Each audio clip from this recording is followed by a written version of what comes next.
C'est parti. Rabotaï, vis-à-vis de l'importance de l'effort que chacun fournit, chacun à son niveau, chacun selon ses moyens. C'est un des plus grands secrets de la réussite de tout chacun.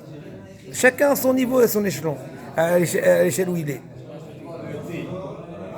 Il y avait un très grand matmid à Bnei Brak qui s'appelait Amram Azoulay, qui était d'ailleurs apparenté, il était en famille avec Rabbi Ovadia Yosef, ils avaient des enfants mariés, ils étaient en famille.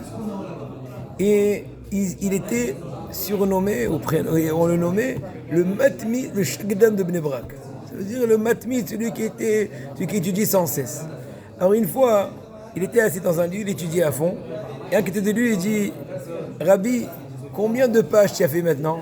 Imaginons dans les 2 heures. Il lui a dit une chose extraordinaire. Il lui a dit, Akadosh Baruch Hu ne compte pas les pages. Akadosh Baruch Hu compte les heures. Et ça, Rabotai, ça doit beaucoup nous renforcer. On raconte par rapport à Abraham de Vologine que quoi? Qu'une fois, il y avait une personne riche, une personne qui était simple, mais avant de quitter ce monde, elle n'a pas pu étudier beaucoup de Torah. Elle a donné un très grand don à la yeshiva.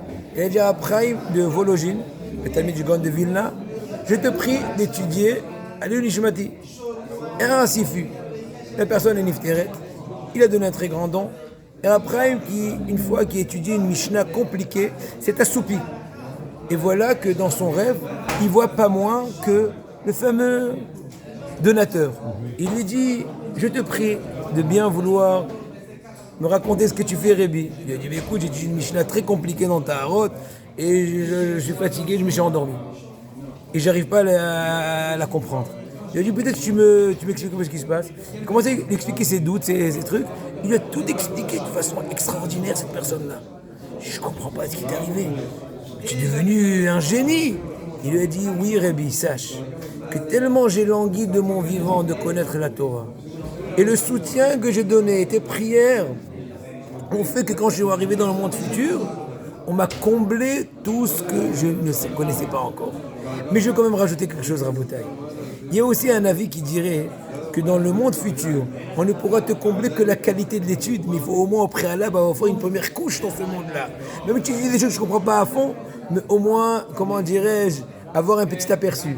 Je pense qu'on a vu cette semaine dans le Sihot Aran, à Ben Achava de Breslev, qui dirait une phrase de ce genre-là: bois des Mishnayot, mange des Gemarot, habille-toi avec des mitzvot, parce que c'est les seuls éléments qui vont donner l'éternité à la personne, la suite et le travail. Rabotai, souvenons-nous, ne jamais se comparer à d'autres. Si quand tu te compares à l'autre, c'est pour t'encourager, tant mieux. Ça te change l'humeur, c'est négatif, c'est le Yetzerara dans sa pureté. L'essentiel, c'est du Yetzerara. L'essentiel, c'est d'être, comment dirais-je, satisfait de ses efforts, faire un maximum. Une fois que tu as fait ce que tu dois faire, être serein et donner à Kadosh Baruch Hu de diriger tout. B'Shem Hashem Na'aseh V'Natzliach.